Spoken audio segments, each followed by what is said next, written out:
Réponse orange, les Philippines.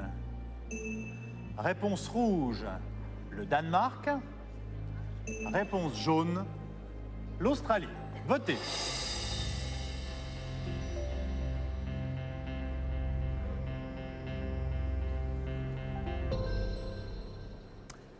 C'est la fin des votes et donc aussi la fin de la manche. Je vous rappelle que bientôt 8 d'entre vous seront les derniers éliminés et nous aurons donc les finalistes du grand tournoi de l'histoire. En attendant, quel a été ce pays qui s'est montré extrêmement intelligent et visionnaire en accordant le droit de vote aux femmes? On visionne tout de suite vos réponses en couleur. Ah, c'est intéressant. Et la bonne réponse, c'est la réponse violette, c'est la Nouvelle-Zélande.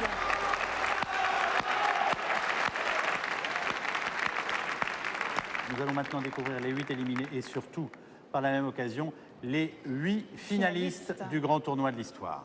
À l'issue de cette 6e question éliminatoire, nous connaissons enfin les 8 finalistes du grand tournoi de l'histoire. Anne Roumanoff et Françoise Laborde n'en font pas partie. La Réunion et la Corse, avec chacune 3 candidats toujours en compétition, vont se disputer la tête du classement.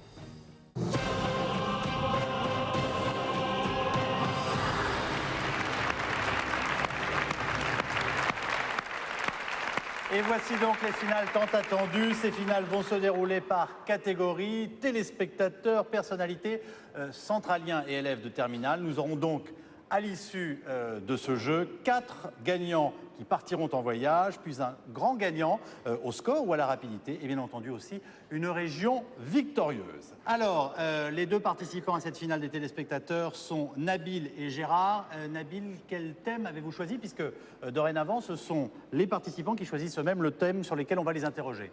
J'ai choisi la guerre d'Algérie. La guerre d'Algérie. Et vous, Gérard? La Révolution française. Très bien. On va donc commencer avec les questions relatives à la guerre d'Algérie. Vanessa. Pour 40 points, Nabil, lors d'une opération des services secrets, le gouvernement français s'empare des principaux chefs du FLN. Parmi eux se trouve le futur président de la République algérienne. De qui s'agit-il? Je crois qu'il s'agit d'Ahmed Ben Bella. Bonne réponse, Nabil. 40 points pour vous. Vous passez donc à 212 points. Question à 60 points. Le 21 avril 1961, des régiments de légionnaires et de parachutistes occupent la ville d'Alger et lancent un putsch contre l'État. 4 généraux sont à l'origine du putsch. Raoul Salan, Edmond Jouhaud, Maurice Schall. Quel est donc le nom du 4e? Zeller. Vous me trouvez le prénom? Je l'ai oublié, mais c'est Général Zeller. C'est juste, la réponse était André Zeller.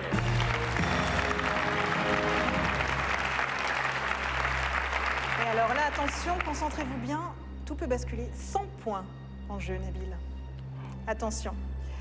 Le 1er novembre 1954, des commandos du Front de Libération Nationale entrent en action dans toute l'Algérie. Ces attentats font de nombreuses victimes. Comment est surnommé cet événement? La Toussaint Rouge. Bien joué, Nabil.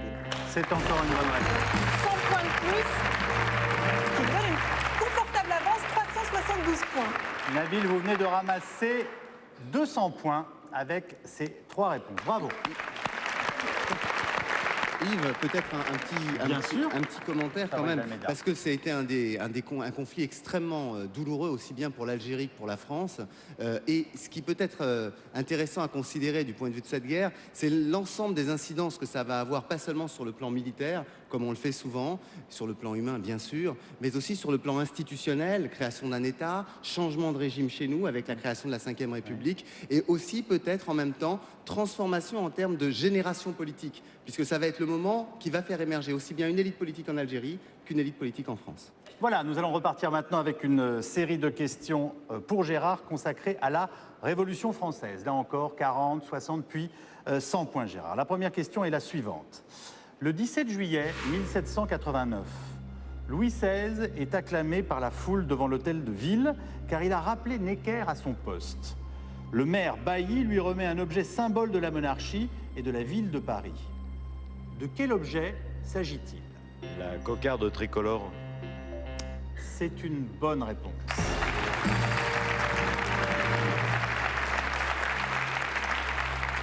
Pour 60 points, Gérard. Sous quel nom le duc Philippe d'Orléans vote-t-il la mort du roi à la Convention, bien qu'il soit son cousin? Philippe Égalité. Bonne réponse.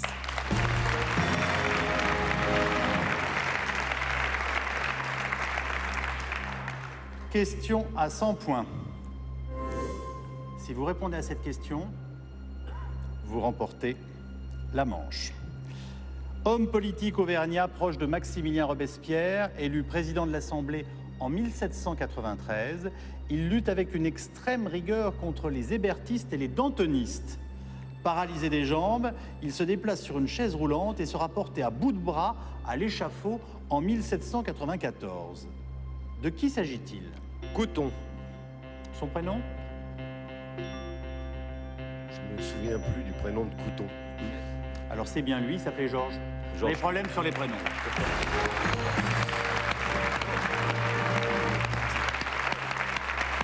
Gérard, vous êtes donc le premier gagnant de cette soirée. Deuxième finale de ce grand tournoi de l'histoire qui oppose deux personnalités. Nous avons Françoise en finale, Françoise Vergès, et Mathieu Delarive.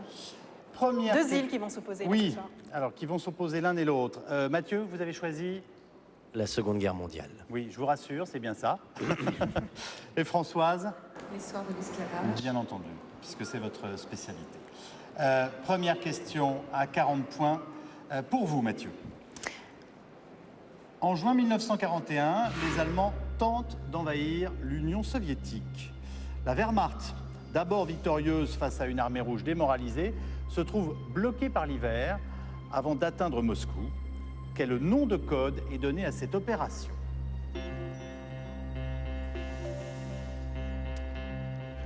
Je dirais que ce serait... Opération Barberousse. Alors, c'est l'opération Barberousse. C'est ça, hein. C'est marrant, ça m'est revenu. Intitulé exactement Barbarossa. Pour 60 points, Mathieu. Oui. Quel événement important a lieu le 30 avril 1945?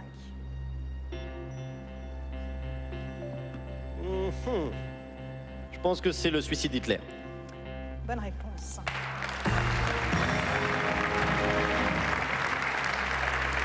262 points pour vous. Question à 100 points.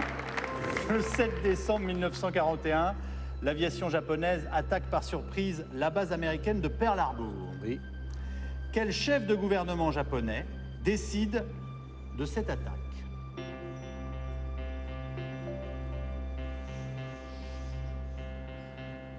Est-ce que ce serait... Hirohito? L'empereur, non? C'est une mauvaise réponse. Ah, il en fallait une. Ah oui. C'est dommage. J'ai insisté. Hein. Gouvernement, Chef oui. de gouvernement. Vous avez dit gouvernement, mais là, Voilà. c'était pointu. Et la bonne réponse était Hideki Tojo. Donc vous J'avais augmentez sur votre le bout de Hideki la langue. Tojo, oui, que Bien vous sûr, avez je- certainement bien connu. Bien sûr. Écho. Vous venez quand même de gagner 100 points. Écoutez, ça me fait plaisir. Merci.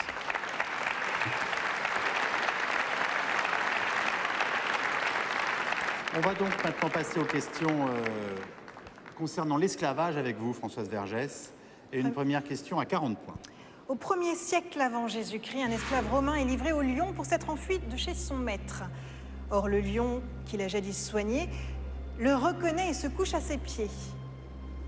Il est alors gracié par l'empereur. Comment s'appelle cet esclave? Aucune idée. Prenez un petit peu de réflexion, un petit peu de temps. Il y a 40 points en jeu. Non. Androclès. La réponse Androclès. était Androclès. Non, pas du tout. Maintenant, la question à 60 points, Françoise. Sous-secrétaire d'État à la Marine et aux colonies en 1848, il contribue à faire adopter le décret sur l'abolition de l'esclavage dans les colonies. Une ville de Martinique porte son nom. De qui s'agit-il? Victor Schœlcher. C'est une bonne réponse.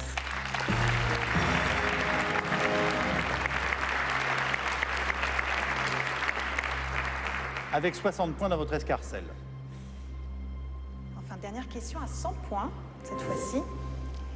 À l'Antiquité, les esclaves affranchis de Delphes inscrivent leur nom sur le mur qui soutient le temple d'Apollon. Ainsi, ils sont sous la protection du dieu et personne ne peut revenir sur leur affranchissement. Quel nom porte ce mur?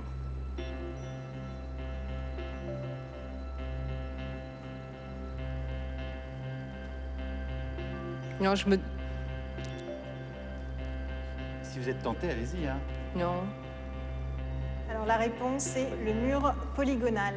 La réponse est le mur polygonal. Alors en tout cas, c'est Mathieu Delarive qui ce soir est le deuxième gagnant de cette émission. Bravo. Et maintenant, nous allons passer à la troisième finale. Alors, les écoles centrales, avec deux participants, Pierre-Édouard, Oui. voilà, et Thomas. Pierre-Édouard, vous avez décidé de répondre à des questions sur... Sur Beethoven. Oui, c'est bien ça. Et vous, Thomas, sur... Je crois l'histoire de France, des rois de France, pardon. Pas du tout. Moi, j'ai la Voilà, 5e c'est pour ça. République. Eh bien, ça me va très bien Ah, aussi. ça vous va? Ah, bah, voilà, il est très... Je suis conciliant, Ils je suis sont- conciliant.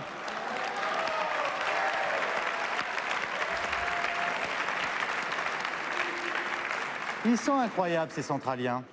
Vous voulez nous donner une petite question à 40 points sur Beethoven? Pour 40 points, Pierre-Édouard, comment s'intitule l'unique opéra composé par Ludwig van Beethoven? On respire. D'accord. Allez-y.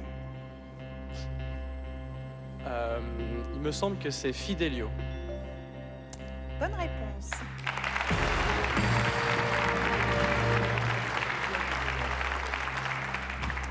Pour 60 points maintenant, en 1804, Beethoven compose sa 3e symphonie qu'il intitule Héroïque. À quel homme célèbre est-elle initialement dédiée? À Napoléon Bonaparte. C'est une bonne réponse.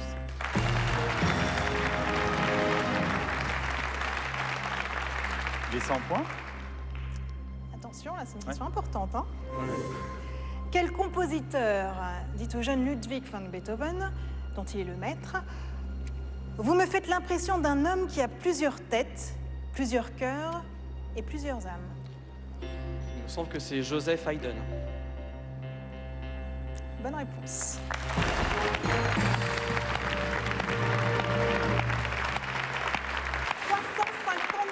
Points pour vous. C'est ce qu'il va falloir battre si vous voulez remporter Ok, cette ok. épreuve. On va maintenant passer aux questions relatives à la 5e République avec vous, Thomas. Pour 40 points, Thomas, qui inaugure la nouvelle fonction de Premier ministre auprès de Charles de Gaulle en janvier 1959? C'est une bonne question. Hein. Prenez votre temps.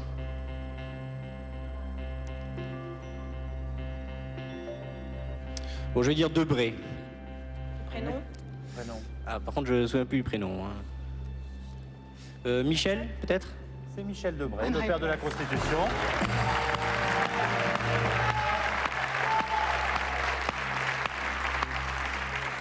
Question à 60 points. Contre qui Georges Pompidou remporte-t-il le 2e tour des élections présidentielles en 1969?